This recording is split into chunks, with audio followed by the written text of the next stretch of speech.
Hey Fran, Hey, Greer. how was your Independence Day? Because you're obviously like super American. Oh, yeah. No, I was banging to it. No, we all spent the day burning American flags and plotting our takeover, our Oh, hostage takeover. again? No, I mean, what? What? No, no, we didn't.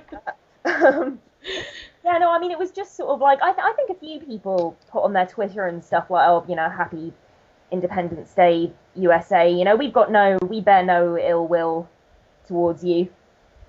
Well, I mean, there are some of you guys who are like, we kind of wanted you guys around for a little longer, but we kind of wanted to own you guys for a little longer, but I guess, you know, Yeah, but but good for you, I guess. It was a hard one, but there are actually a lot of things that happened there this year that I had to tell my friend. I'm like, my British friend is probably planning on coming next year, and she would just find this like she would not know what to think of this. Like I feel the same way about a lot of British stuff. I mean, it's why I'm always sending you like British commercials and shit because London. yeah, yeah, and shit like just because I think yeah, there are some things that are just kind of inherent to wherever you're from that to outsiders must seem really I funny. don't think you would know what to think of a golf cart parade, but Golf cart parade? No, I probably wouldn't. Although I mean, presumably that's what just a parade of golf carts. that are see at our little Fourth of July shebang every year. There's this golf cart parade where people will, you know, dress up their golf carts in red, white, and blue, and then I love that. That is so American. yeah, it's pretty American. It's pretty Yeah, like bad. people that can afford to play golf and have their own golf cart. No, there are people who over here have golf carts don't even play golf. Like at least three-quarters of the people who live here like have golf cart, but have never played golf in their lives.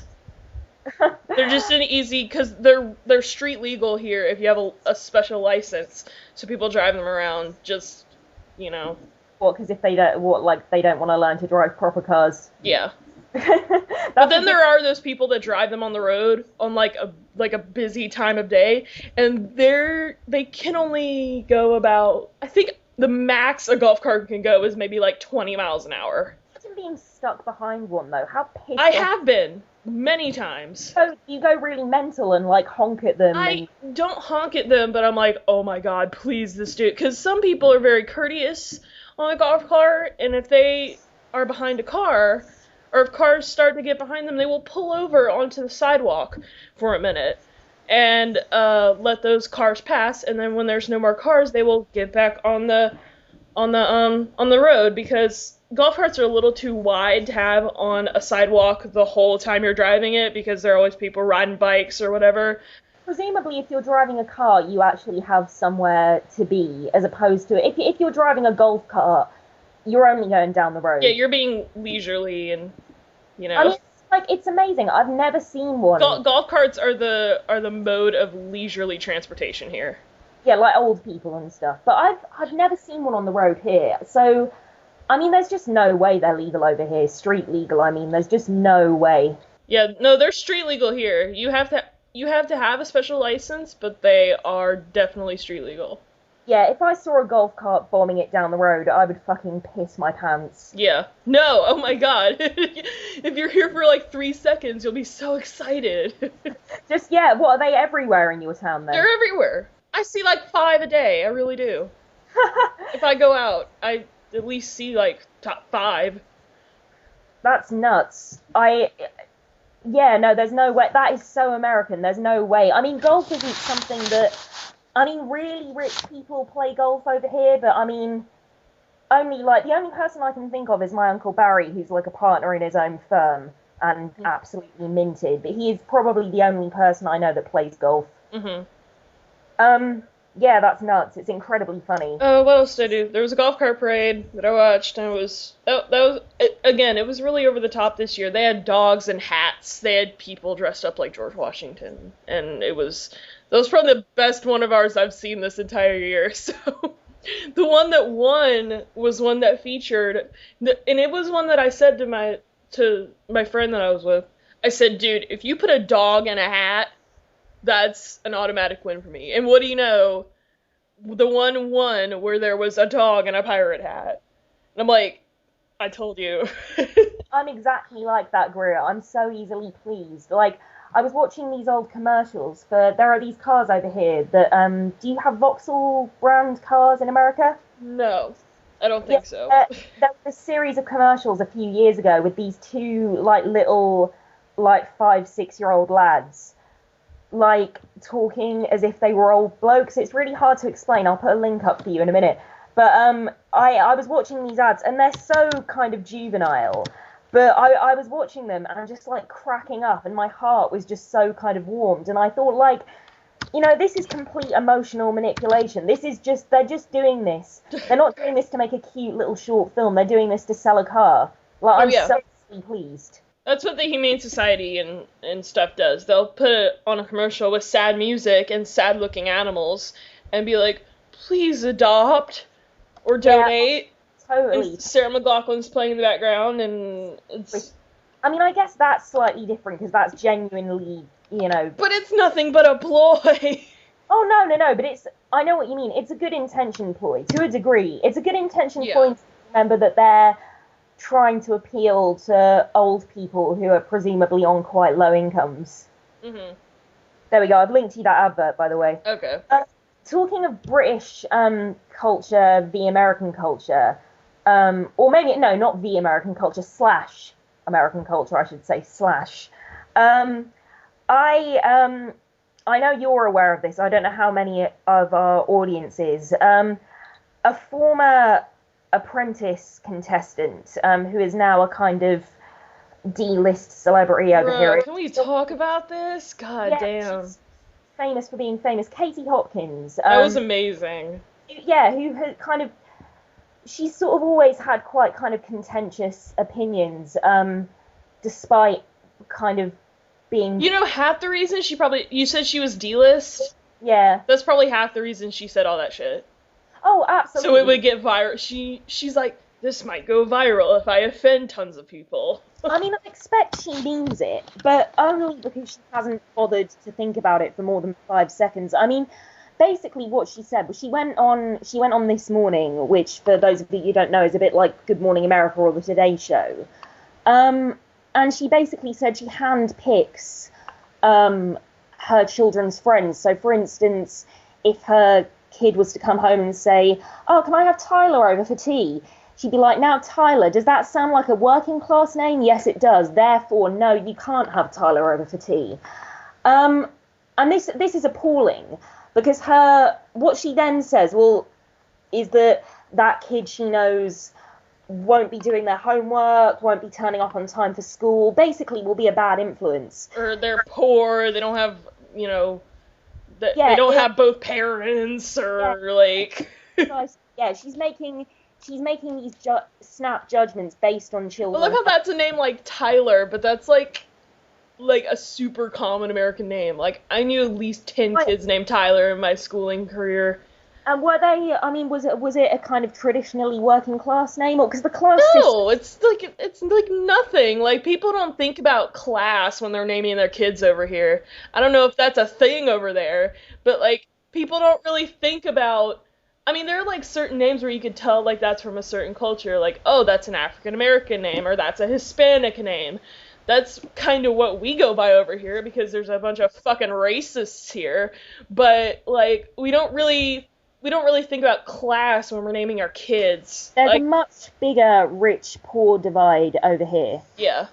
I think. I mean, I genuinely. I mean, I'm sure it does exist in America, and please, sort of anyone listening, correct me if I'm wrong, but from what I've observed, it seems like the divide is much clearer over here between kind of the working classes, the middle classes, and the kind of upper classes. And I mean, and when I say the middle classes, I mean they're essentially the upper classes anyway. Like I've known kids. Like, what's a working class? Like. Working class is somebody that like okay. Yeah, no, I know. I'm trying to think of like another like what sounds like common, like Jake. That's a common name. It doesn't really mean anything as far as class. I knew a Jake. I knew two Jakes in school. One was a huge douchebag who was like I don't know how poor he was, or maybe he was middle class or something. And I knew another Jake, and he was a friend of mine, and he lived in a really nice house, and his parents were rich, and they lived near the golf course. And I mean, the only, as far as I would go, is to say, okay, yes, in terms of British culture, I've known a lot more, say, Chantels or Elises that have come from a maybe more working class background. That is not an excuse to assume that they do, and to then make that judgment. Do working class people get a bad rep over there or something? Yes, yeah, absolutely. It's a real. There is a real. That's probably why, like, did not really understand that, because, like, working class people get a pretty good rep over here unless you live in an awful neighborhood. I mean, you know, working class people are always, you know, fighting for fighting for being oppressed, and thinks they're not getting paid enough wages and stuff like that. But I mean, people don't think, like, that's true over here as well, but the stereotype over here, unfortunately, as long as you live in a nice house in a nice neighborhood, people won't really think anything of you class-wise. Here, it's kind of all dependent on what your house looks like and the neighborhood you live in. See, do you have, or no, I know you don't, but do you know what a chav is? Have you heard the term chav from British? It's like it's like a trashy guy or something, right? Yeah, well, it's a bit like, I guess, white trash. White trash would be the equivalent. White trash would be the equivalent to, I think, what Katie Hopkins was talking about. I want to say this, like, because it really upset me, is that, one, if a child does behave badly at school, and their name is by no means a shortcut to make that assumption, then what that child needs is not to be ostracized, but to be embraced and, you know, given affection and support from not just their own families, but from their friends. Okay, and can I just say, I had a terrible time at school, and I came from a perfectly privileged background. Yeah. And the reason I had a terrible time at school is because I was fucking lazy. I think we all were. Yeah, precisely. My dad came from, and I don't want to kind of talk about, because I don't want to kind of make him feel self-conscious, but he came from a very, very large low-income family, an immigrant family from Ireland, and had a really tough time at school. You know, he came from quite a sort of staunchly Catholic background, so he went to school with nuns, he was hit. He went on in his 40s, when he had 2 young children and a wife at home. He went and trained after doing maths at university and getting a degree. He went and trained to be a teacher. Now he is inspiring children now and teaching them and, you know, showing them not just how to do maths, but, you know, to be inspired by it and teaching them compassion. Is she so arrogant that she thinks that, one, his background won't have actually contributed positively to that, won't have taught him compassion and him hard work, you know, having to dig his way up from the slums? I mean, like, surely she doesn't think that there are, like, no bad aspects of living in a rich family. Well, it was amazing because Philip Schofield. I mean, because there are. Yeah, oh, absolutely. There could be. I mean, they're not 100% always are, but there could be, you know, aspects that can negatively influence a kid if you come from a rich background. Not as much as if a kid grows up in a poor background, but that's still, there are negative and positive aspects to both. Well, yeah, absolutely. And yet, you know, yes, there are differences, but, I mean, certainly upper-class children, you know, will probably go on to, because there is that element of entitlement, you know, they'll go on to universities in which the red carpet is rolled out for them, you know, places like Oxford and Cambridge. And obviously I know Oxford and Cambridge, you know, I have a friend who goes to Oxford who is very working class and worked extraordinarily hard to get there, but there are also people who were trained to say the right things, and they will have the red carpet rolled out for them, and they'll go and they won't work hard, and they'll drink and they'll take drugs, and they'll join things like the Bullingdon Club and just behave appallingly, and then they'll go off and get jobs in the government. A bit like George W. Bush. Yeah, actually. Wasn't he AWOL from the government? Wasn't he a heavy drinker? And then did he not... He was a heavy... Yeah, if you watch the movie W, it's actually...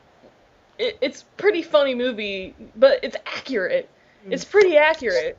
Because it's Oliver Stone. He makes these really weird movies. But it's actually...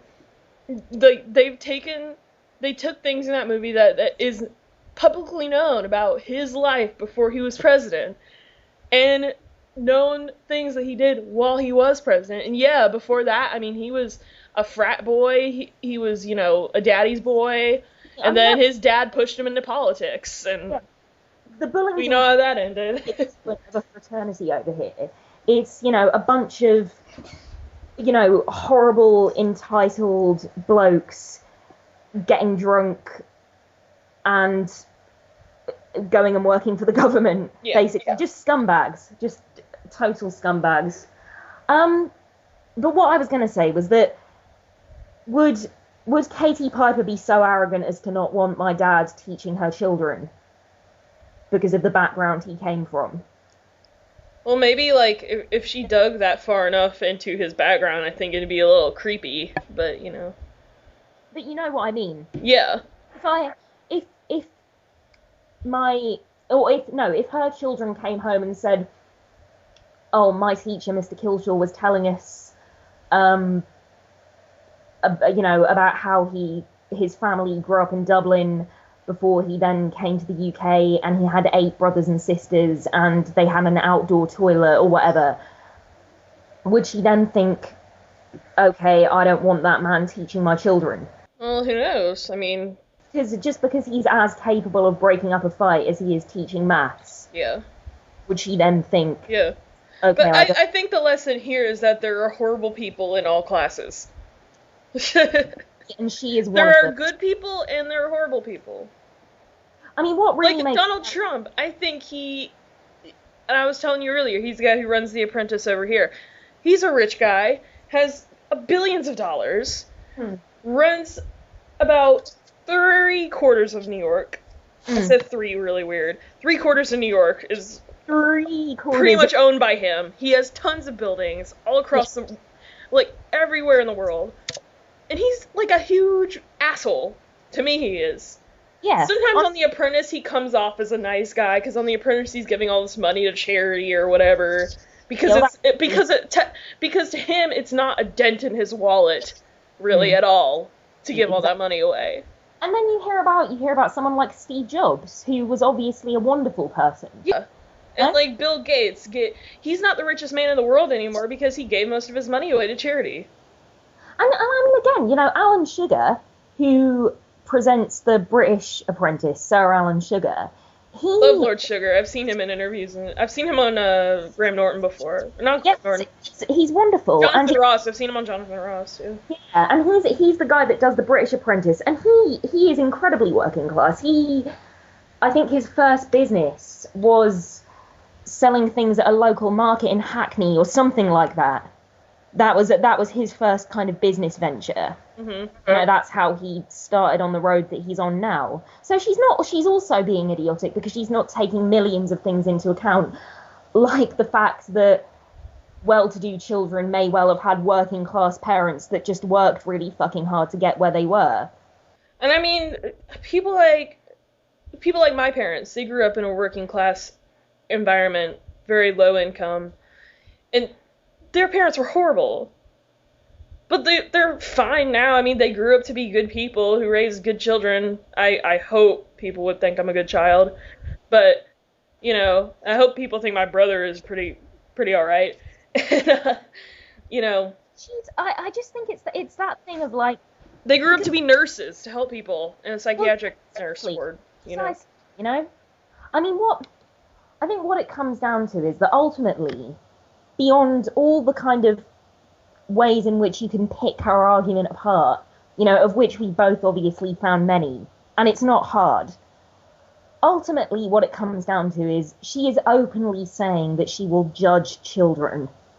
And I find that just distasteful and abhorrent. Can we talk about how she was talking about, she thinks middle class children don't get a good education, but then like 2 minutes later, she says she doesn't like names based on geographic location, and her own kid's name is India. I think they pointed it out, and she's like, well, that's not a geographic location. No, I mean, I think she knows it is, but I think what she was saying was that her excuse was, oh, well, it's a beautiful name, and I think the difference she was saying was that Victoria Beckham, for instance, called her son Brooklyn because that's where her and David Beckham conceived. My mom has said she, like, hates names based on cities like Brooklyn and stuff like that, and I'm like, well, if it sounds okay, then, because my little cousin is named Georgia. Yeah, I like it. It's lovely. I mean, I think, John Green wrote a book with a character named Alaska, and there are pretty names everywhere. I wouldn't name my kid Montana or something, but whatever.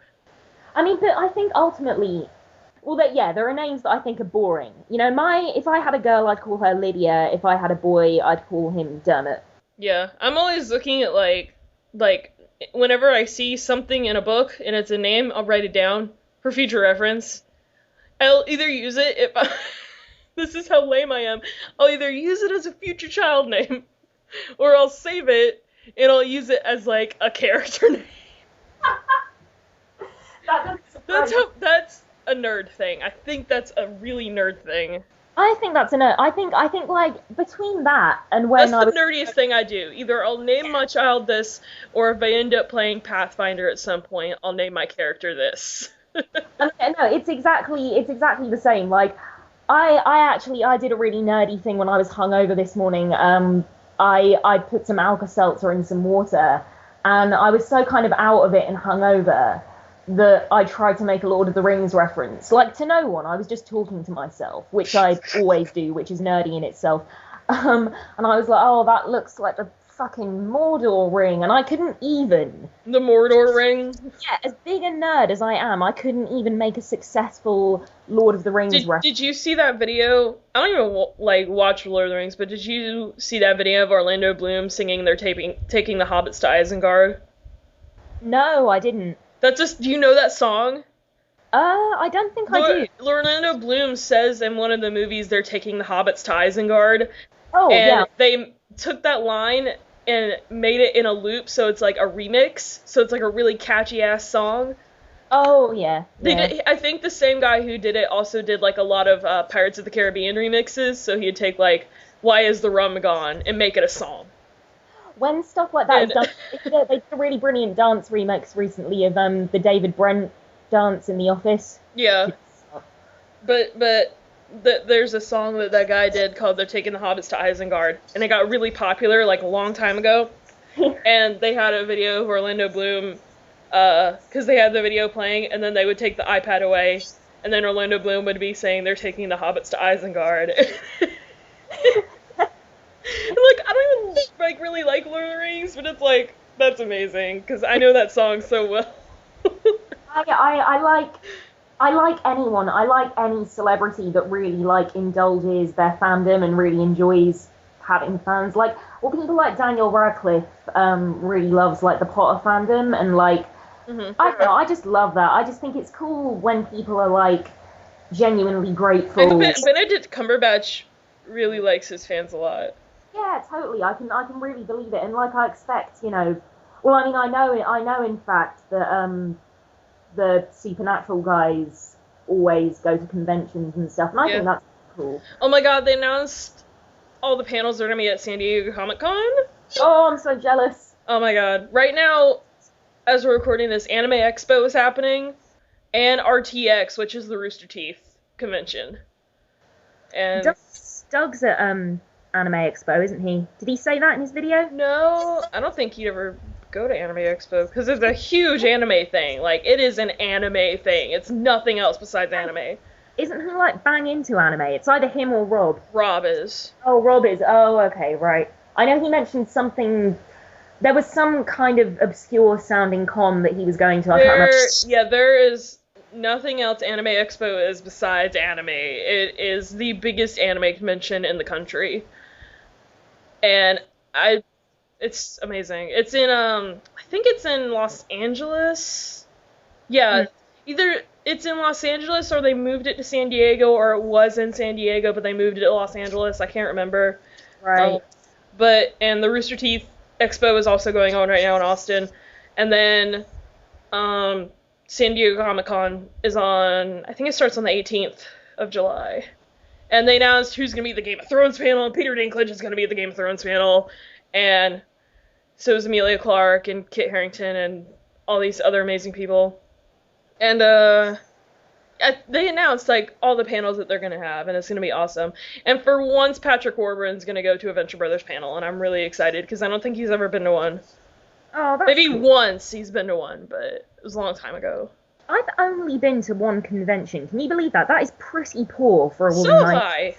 But you're how old? You're 19? Yeah, I've only been to MagFest, but I've loved conventions for years, and I've only been to one. So Yeah, I mean, I love them or I loved them hypothetically when I was your age because I'd seen, I'd just devoured everything I could from YouTube. But no, I want to give this a plug because this is a great convention that happens in the UK. It's called the SFX Weekender. For those of you that don't know, SFX is kind of like the seminal sci-fi fantasy magazine in the UK. And it's really wonderful. It's got great writers. I think my mum's friend John wrote for it once, but about why there are never any gay characters in sci-fi, which I thought was quite cool. This was a while ago. There probably are now. Anyway, they do a really, really amazing convention. When I went, I met Craig Charles from Red Dwarf. I met a load of Doctor Who writers. I met George. I didn't meet George Takei, but I saw him speak, which was fucking amazing. God, who else? Robert Rankin, the writer Robert Rankin, who is like my idol, and I like cried and gave him a hug, and we cried about Terry Pratchett together. It was amazing. Because Terry Pratchett's got Alzheimer's. no, I don't. Yeah, he has, which is very sad. So yeah, give him all your love. But yeah, Comic-Con's gonna be fucking great this year. Everybody's gonna be at Comic-Con this year. Everybody's already at Comic-Con every year, but Comic-Con's gonna be pretty badass this year. I'd be worried about going to Comic-Con though, just purely because like I'd love to. Because there's so many people. Yeah, I'd be A lot worried. of fucking people. Sorry? A lot of fucking people. A lot of fucking people, and I'd be worried about not getting like a decent seat in the panels and having to queue up for ages. Like that. You really do have to, as you would say, queue up for ages. I mean, if you looked in the past at like lines for when Twilight still went to Comic-Con, if you look at lines for like the Twilight panels that were at Comic-Con, like people would wait in line for like 2 days to see Robert Pattinson and Kristen Stewart really talk for 2 hours about Twilight. Really, Yeah. God Almighty. I mean, like, Neil Gaiman's gonna be there this year, the Venture Brothers guys, Game of Thrones people, the Futurama people, God, lots of fucking people. So many panels. I think Tom Kenny might be there, just everyone. I think they might have a Doctor Who panel, I have no fucking clue, but... You don't know, and you certainly don't care. Yeah, I mean... It's to know what to expect when, people show up. It's like, oh, this is gonna be the Doctor Who place. The Doctor Who panel, you're just going to see a lot of people in long scarves. Yeah. Or in like cricket outfits with like bits of celery stapled to their jackets. Yeah. Let's see, who else is gonna be at fucking Comic-Con? They're gonna have panels for Amazing Spider-Man 2. All the Marvel people are gonna be there. Like, Joss Whedon might be there. I'm not that sure. They're gonna have a Kick-Ass panel. Oh, sweet. Metallica's gonna be there. Really? They have something they're promoting, so they're gonna be there. Let's see. The Simon Pegg, Edgar Wright, those three. The Shaun of the Dead trio, they're going to be there. So excited about that. I'm trying to think of people that you would know, that's the thing. I mean, they've got a new movie coming out, The World's End, Yeah. which is about like a bunch of guys going on like a pub crawl, and I think it really reminds me actually, just like because like you've had this whole spate of like post-apocalyptic films come out recently, and then there's been this like weird like almost like comedy backlash, like, and I know it's just a coincidence, but like then you've also had like The World's End and This Is the End, which are both post-apocalyptic comedies. Just kind of coincidence. Yeah, let's see. We got Stan Lee. Stan Lee's gonna be there. The Legend of Korra people from Nickelodeon, which I'm excited about to see anything coming from on that day.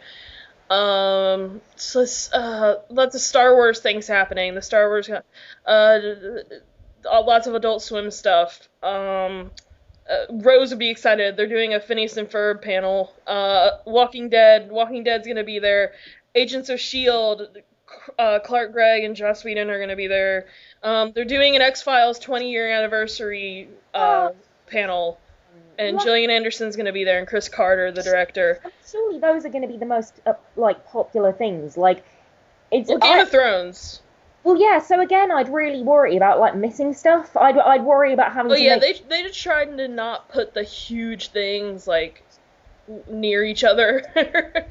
Like, yeah, it's like I mean, it's what, like a weekend, 4 nights. It's 4 days, yeah. Yeah. See that? It's a Thursday, Friday, Saturday, Sunday thing. Is there a Supernatural panel? Because I will. There probably will be. I think I heard that there was going to be. There usually is one every year. Let's see, we got Game of Thrones. Seth Green, Adult Swim is going to be there with Robot Chicken.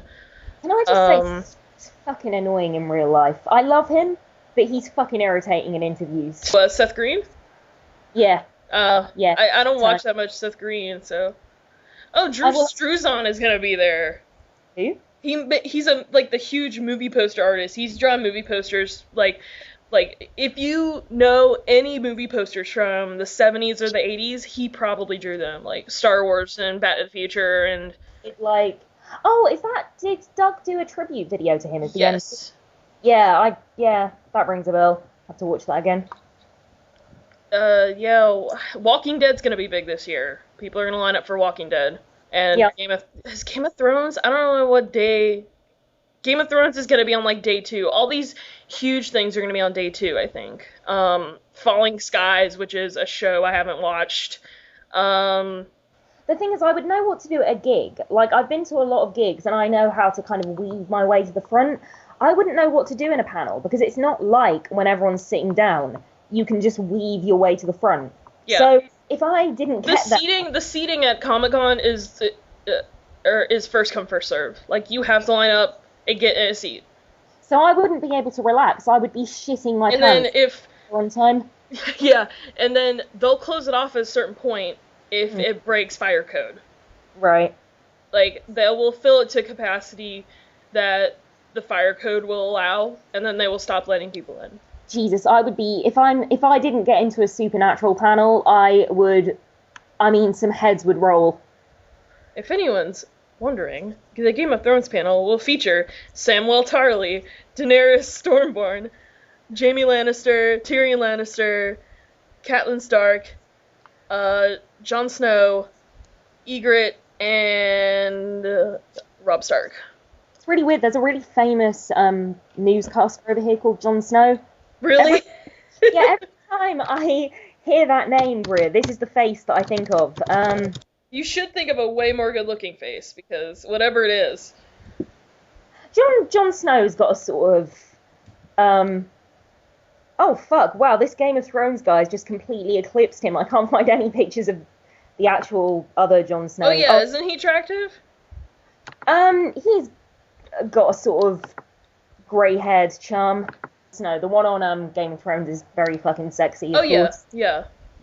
I'll put that up. That's not. We'll put up that's Jon Snow, my Jon Snow, and then this is the other Jon Snow. They're having a Sherlock panel as well. Oh fucking hell! Do you know what they should do one day? They should do a Super Wholock panel, because that is a huge fandom. Super Wholock, yeah. Wholock, yeah. For those of you that don't know, that's a kind of fandom for people that like to think Supernatural, Doctor Who, and Sherlock exist within the same universe, and are really into like memes and GIFs and fan fiction wherein those characters team up, like crossover fic, basically. And it's a great idea, and I think they all kind of embrace it, like all the kind of people that actually work on those shows. Mm-hmm. I would fucking love to see a Super Who Not panel. Okay, well, I'm happy now, because 2 days ago I read that the X-Files 20th anniversary panel was just gonna have like everybody important and Gillian Anderson and no David Duchovny, but now David Duchovny is gonna be there, so. It doesn't make you sad because you're not gonna be able to see him. Yeah, so you get him to do something with my mom, and. I suppose it's on YouTube actually, but yeah, you and your mum can sit and cry. Yeah, no, I love. David cousin... Duchovny is pretty great. I like him a lot. My mom has made me like him a lot. And I don't mind that he's a sex addict. Yeah, my mom is like, he could be a lot worse things than a sex addict, to be honest. And I say, yeah. I'm not opposed to people being sex addicts. I think I've got the potential within me to be a sex addict. Yeah. Give the right but the thing that with Gillian Anderson, they said she was going to be at the X-Files comic book panel, right. And she was also going to sign autographs. Yeah. But nobody knows whether David Duchovny is going to do any of that crap. He might just be there just to be there, and then he might have to go off and do important A-list actor stuff. By the way, this is kind of an interesting question. Like, anyone who listens to this show that is kind of 30 or over, could you please post on our Facebook what fandoms used to do before the internet, how they used to meet each other, how they used to communicate, how they used to kind of express their sort of passion for this stuff. Mm-hmm. What form did that take? I would be so interested to know that. Oh, and Hunger Games. Hunger Games is going to be there, and I'm excited. I'm excited about the Hunger Games. I've never read the Hunger Games. Always excited about anything that the Hunger Games is going to do at Comic-Con. I know Lindsay really liked it. Lindsay and Elisa, I think. I love Hunger Games. Yeah, I really want to see it. I've been thinking about seeing it for a while. But all I want right now, X-Files is 20 years for the X-Files. 20-year anniversary panel. To say, actually, like, I want to say David Duchovny has aged well. I want to be able to say... He hasn't, really. No, I mean... Honestly, I don't want to be mean, but Jesus Christ. He has a little bit of a chin coming on. It's hanging. His face, he still has a nice face. Like... I guess so, but he always looks drunk and tired. He always does look tired. He doesn't always... He looks a little drunk. But, I mean, he always looks tired. I mean, maybe he's having too much sex. I don't know. Yeah, I guess so. That would tire me out. But, like, yeah, Jesus. I mean, if you compare... Like, and actually, it's really funny. Like, most sort of things like this, when you type into Google, like, the name of somebody, it might come up with, like, well, it might say, like, Gillian Anderson now, or Gillian Anderson 2013. Mm-hmm. On the Google drop-down, it's just got David Duchovny old. Yeah, really. He's getting a little gray. But they have to keep him pretty good looking because he's still doing that. I think he's still doing Californication, which is a show where he has a lot of sex and takes off his clothes a lot. So. Oh, perfect. I mean, anytime he takes his shirt off in the X-Files, I am. My mom delighted. Always watches this one episode where he's in a Speedo, and it's the only reason she watches that episode. I mean, I couldn't believe it because all he does. I remember the first time I saw it, like. It's a Speedo, and you can see his boner. You can see his penis. Oh, absolutely. But what baffles me is that the scene is he's swimming lengths, and... Oh, you know this episode? Yeah, the first time I watched it, he was swimming lengths, and his boss comes to see him in the pool and to give him an assignment, and he gets out of the pool and he's in his Speedo. Now, there was absolutely no need for... They could have knocked on his door at his house. They could have met in a restaurant. I mean, it was just... It was fan service. Yeah, it was fan service. That's exactly what it was. Fan service in the 90s. It See, was obvious fan service, and it was done very well. Yeah, absolutely. I don't object to it in the slightest. Yeah. That's what you have to say. Like, I'm complaining about this, but I don't object to it at all, really, at all.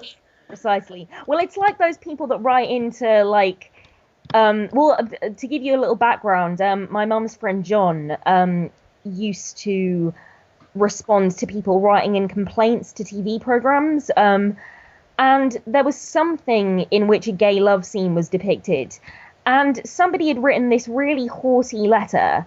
Some bloke, I think, had written this letter, like, I was appalled and nearly didn't believe what I was seeing. Yet when I rewound my recording and watched it twice over, I'm just like, okay, so you've taped this and you've watched it twice. Is that not telling you something about yourself? Oh. Do you know what I mean? Oh, that's funny. I'm gonna get someone on next week that I can talk about video games with. I swear to God, I really will. But I did show you the intro to The Last of Us. Yeah, can we talk about the first 10 minutes of The Last of Us? Yeah, because I showed it to you. Yeah, exactly. I thought what really struck me about it was that it was more compelling just in terms of the way it was acted and the way it was shot than any film of the last 5 years of that subject matter that I've seen. In fact, far more compelling, infinitely more compelling. And I thought, why can't... It was like watching a little short film, and I thought, why can't they make these into films? The animation is wonderful, the acting is wonderful, and seeing it, like, from the perspective of the character, without seeing all the explosions and stuff. Like, I know you have the kind of found footage thing, but not having it found footage and just being first person, like, it just occurred to me that is a really new, interesting way of making something like that compelling. So yeah, thoughts, Greer? Well, I actually played the game and beat the game. You did. So I'm surprised. I finished it like 2 a.m. on the morning of the 4th of July. I can just imagine you, like, rocking back and forth. And I'm surprised I could function that day. Well, it was horrible. I mean, the first 10 No, minutes... the rest of it is totally worse. It is. In worse, I mean amazing, but... intense. I was like, my brother was there watching me play the end of it, and I was like, oh my god! Oh my god! I mean, I'm like that after some films. Like, I remember the first time I saw The Wicker Man, I'd just been kind of on the edge of my seat the entire time. And then, like, we were watching it in my friend's house, and she lived in, like, a village, and we had to, like, wander around this, like, really intense village in, like, this really bright sunshine. And it was like being in The Wicker Man. And I was like, I don't know how I'm coping. I feel like I'm in this film. But no, that was an intense gaming experience. It was also frustrating because there were so many parts I could not beat because I am one man who cannot beat 10 guys with assault rifles, and I only have, like, one man. a bottle.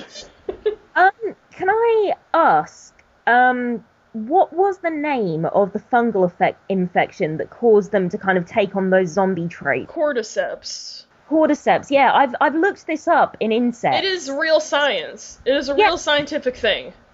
I mean, if you look cordyceps... I actually missed... on YouTube. I know there's a note you can pick up in the game that tells you everything about it. It's like a third of the way through the game where you can pick up a note, and it's basically... It's written down for you because it's like a doctor's... or it's a pamphlet that they came out with in that world. So it's like, this is what it is. And you just conveniently find it. You don't have to find it because I don't remember finding it. That's I don't think I found it. I did that with the Harry Potter, the Pottermore website, where you kind of, like, you have to answer questions and do challenges to, like, get to the next interesting bit of information. I did the bare minimum.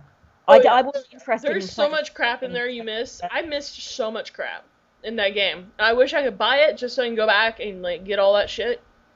Oh, like, play the game again and get all... But then again, I don't know if I'd want to play it again because there were so many parts I got out of there because of, like, just straight up luck. Oh, really? Uh-huh. That's interesting. So what, you think you might not be able to do it again? A lot of parts, probably not. I really tried, and then yeah. But, like, there were some parts, that's why it took me so fucking long to finish the game. It took me, like, I think I racked up, like, 18 hours Lady. for a game. But it's not a immensely long game, that's the thing. I could have, if I knew what I was doing, I could have beat it in 2 days straight. Oh, But, yes, you of know, course. it took me 3. Just barely 3. It's interesting what you were saying about how if you played it again, you might not be able to get out of some of those situations, and it was luck. I have that in real life. Yeah. Like, there are nights where if I make my way home, it's lucky, and I think I don't know whether I could do that again. Or like, there are days where like I'm trying to get somewhere that I need to be, like a job interview, say, and I'm like walking around like shitting my pants because I have no idea where I'm going and I can't use the sat nav on my phone because I'm a very old woman. And if I get there, it's luck, and I think there's no way I'm doing that again. That is pure luck. Ugh. No, but you have a PlayStation 3. Get that game because it's good. I wish yeah. I had it. I wish I actually owned it now because there are a bunch of unlockables you can unlock. And the only thing I could unlock by the time I beat it, because I couldn't play it, there were so many unlocks. Like, once you beat the game, if you go through it again, here's a bunch of stuff you can unlock. But you can only unlock it once you beat the game. And this stuff is really only useful to you if you're playing the game again. I couldn't play the game again, so the only thing I could really unlock after I beat the game was all this concept art. It was actually pretty cool. That is cool. Yeah, it's like a cool Easter egg, I think. Yeah. Oh, by the way, on an entirely unrelated note, I've just discovered these really funny 2 Twitter pages. One is things white folks like, the other one is things black folks like. Uh-huh. Check them out. I'll give you an example. Hang on. Is this gonna be racist? No, it's funny. It's funny. It's satire. You don't sound too sure. No, it's fine. It's Bringing their entire immediate family with them to Walmart, looking for potential terrorists as soon as they step into an airport, the song My Heart Will Go On, owning stocks, selling their soul for Nutella. those are actually legitimate and not racist. I love that. Yeah, no, well, it's a piss take. It's Looking for a terrorist when you walk in an airport. Yeah, exactly. It's great. It's satire. But nowadays, everybody, but white people are probably the most guilty of doing that. White people are awful. I'm not ashamed. I hate white people. I hate white people. Fuck white people. Are we racists? No. No. Fuck that. I've heard it's not racist when it's the majority, so it has to be true. Well, I mean, I kind of, I mean, that's a really interesting argument, and I kind of feel sort of mixed on that point. So, I think obviously sexism towards men is still sexism. I think implying men are inept and foolish. My mouse fell on the floor. Hold on. Your mouse fell on the floor. My mouse fell on the floor. Are we cutting here? No. Okay, cool. I don't think we should cut that out, by the way. I spilled a big glob of lemonade in my keyboard, which made me drop my mouse on the floor. But yeah, this whole majority minority thing with racism and sexism and any kind of bigotry, really. Yeah, I mean, I think, implying that men are inept and kind of rolling their eyes because they come back with the wrong groceries, I find that really irritating. In the same way that I find it irritating, I mean, actually, I can't really think of an equivalent for white people. I think white people have it very easy. I really do. But I do to a degree agree with that.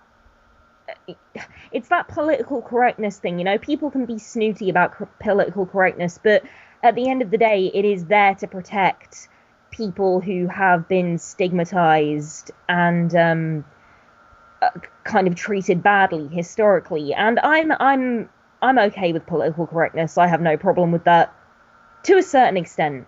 I don't think it should kind of negate making any jokes, but I think it depends what the joke is. Mhm. That's my take on it. Yeah. But yeah, video games. Can Are you we always? talk about video games again? I say these things, and there's just like a big silence. You're like, yeah, anyway. Yeah, anyway. Am I not interesting? No, it's fine. But yeah, I mean, that's my thoughts. So, in conclusion, I don't think we're racists. Yeah. I think you're right in that we're not racist, and it's a very, very funny page. Definitely worth checking out. I have nothing to say about video games, Greer. I'm afraid. Yeah, I know. I was just saying. You I'm getting I want to get someone on next week who can talk about video games. Who Huh? you think to get on next week? I don't know. I don't know. You're so disappointed with you really wanted to be able to have a really intense video game discussion with Heather, and then she was like, yeah, I don't know, I don't play a lot of games. Yeah. You were so, I could just feel, I could feel your face falling. No, I was just, I don't know. I love you, Heather. Yeah, I have nothing I knew she played BioShock, and that was good enough for me. Yeah, absolutely. I just like having Heather on because we can talk about Supernatural. By the way, I apologise, Heather, because I've been spamming the fuck out of your page with Supernatural stuff. Just like a really, really unfunny gif that you've probably seen 1,000 times in various permutations. But I'm in the throes of my Supernatural fandom at the moment, and everything is either funny or relevant or deeply profound to me in this state. Yeah. Usually happens. I think so. Oh, one more thing. I wanted to talk about live tweeting Doctor Who on Friday. Is there a new Doctor Who? I thought there wasn't any more new Doctor Who for a while. Yeah. I mean, it was a really old episode, and it was one that I actually hated.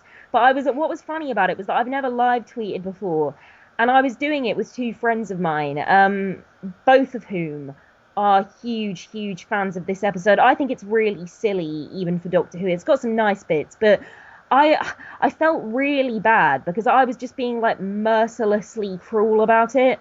I still live tweet like award shows, and I used to do American Idol. It's fun live tweeting. I've got to do it more often. Yeah. Like, I love how most people are like, it's fun, tennis, I've got to do it more often. I'm going to dinner parties, I've got to do it more often. Not me though, because I'm a loser. Oh yeah. No, a lot of fandom people feel like losers right now because RTX is going on and people always feel like freaking Gavin's dressed up like a superhero and it's ridiculous. And people are like throwing themselves off of buildings because they're not at the Rajith Expo. Yeah, I mean, I have to admit, I mean, it's like when you were talking about not being able to see Adam Lambert, like, I really felt for you. You know, when you're a fan of something, all you want to do is be around other fans. Yeah. And if you're deprived of that, it can be quite a bitter pill to swallow. Yeah, it's pretty, shitty. They are live streaming RTX, but I already missed the Achievement Hunter panel this morning, so I don't know why I even care right now, because I'm missing Ruby and Achievement Hunter and Gavin's being silly and stuff. So I was really confused then. I just saw a message from you that you ended it that you sent to me like last week about ending the podcast without a goodbye bit. And yeah, I got really confused. I thought you had just done it. I thought you had just ended the podcast. No, that was last week. Yeah, that was last week. I'm an idiot. Because I ended it. Trying to behind the scenes fact, I ended it, and what did I do? I ended it, but I accidentally hung up instead of hitting just don't record anymore. Oh, you're derp at Skype. No, it was just me, like, because I never do that except, like, just now. So it was pretty Yeah. I love that. Like, yeah, I don't normally do that. It's just a coincidence. Yeah. By the way, do you want to see a really funny picture of Philip Schofield's face being all outraged at Katie Oh, Hopkins? yeah, that's a face, that should be, like, the thumbnail for this video. I should Yes, put that face up. good. Just so you know, I already put that face up earlier in the video, probably, I think. He's so appalled. Yeah. But, what was I going to say? I can't really think of anything else I have to add, except that, add Film Cafe Co-op on Twitter. We'll put a link up again. Because that is the production company that is making the film I'm in, and there's some footage, so you should all watch that and be very excited. Are you in the footage? No, I'm not in the footage. Oh, okay. But it's good footage. It's damn good footage. Well, I don't have anything else to add if you don't. Yeah, we should probably go. Yeah, I think this one's a short one. Do you have anything else to talk about so we don't make it less short? No, I'm afraid I don't, but that's alright. We can do a short podcast as long as we get. unless you've got anything else more to add. No. To contribute I went to that anything farm last week. You went to the farm? I went to that, remember last week I left and said, yeah, I have to go, my neighbor just invited me to his farm. How was that? Did you have a good time? Yeah, there were animals. That should be a place I take you when you come here, because farms are pretty American, right? No, farming's huge over here. I know, but there's like a guy led us around and he was really tan and old and he was like a legit farmer. Oh, I guess you have different, like, to me a legit farmer is one that talks like that and like is kind of like an old man with like a little old wife, whereas like I guess farmers in America are like these super sort of strapping cowboy types. No, I mean he was an old guy and he was super redneck. Oh yeah? So he was like, and he was really nice, so. Yeah, we should go to an all-American farm, I'd enjoy that. Yeah, but all that was on there was pretty much animals, so it was an animal farm. Well, then when you come to Britain, we can go to a farm and it'll rain and the bloke will be vaguely racist and homophobic and you'll have a terrible time. Oh, good. Yay! Yeah, the only part of it you probably won't like. Do you like the smell of animal poop? I grew up in Devon, so you had to. Oh, okay. Well, you'll be fine with it then. Yeah. One other thing I was going to say, and I can't obviously talk too much about this, is that I had to call the police earlier. I heard some bloke outside my window shouting, "I'm going to fucking hit her." What the fuck? I have no idea. But I rang my mum and I was like, "Mum, I just heard this guy shouting, I'm going to fucking hit her. Do you think I should call the police?" And my mum was like, yes, I think you should. So I called 999 for probably only like the second or third time. Yes, I think you should. Yes, I think you should. You probably should. On that note, I think that's a good place to end it. Yeah. Don't forget to call your police sometimes, everyone. Don't forget to call the police just to keep them on their toes. Just check up on them. Yeah, just to make sure they're doing their job. Yeah. And they're not just beating up black people. And then you'll get fined, but that won't be on us. No, absolutely. We didn't tell you to bring up for no reason. Yeah. Is that a thing over there? Do you get fined if you call the police? And I expect so. I expect you probably get worse than that in some cases. You get put in prison. Well, we'll end it here since we've run out of topics and there's only the two of us today because. Yeah, we've been crap today. It'll be quite an entertaining podcast though. We had all the Katie Hopkins shit. Yeah. I'm sad she took up most of it though because I'm sure she loves the attention right now. I mean, that's the thing, isn't it? They're creating a hate thing. I'm sure she loves it, all the attention. I agree. I totally agree. Well, let's give her no more attention, right. Even though I'm sure we both will. Okay. Let's put appearance of not giving her loads of attention and then both go and comment on her videos all day. Yeah. Sweet. So let's end it here. All right. Bon voyage. All right. Goodbye, everybody. Goodbye, guys.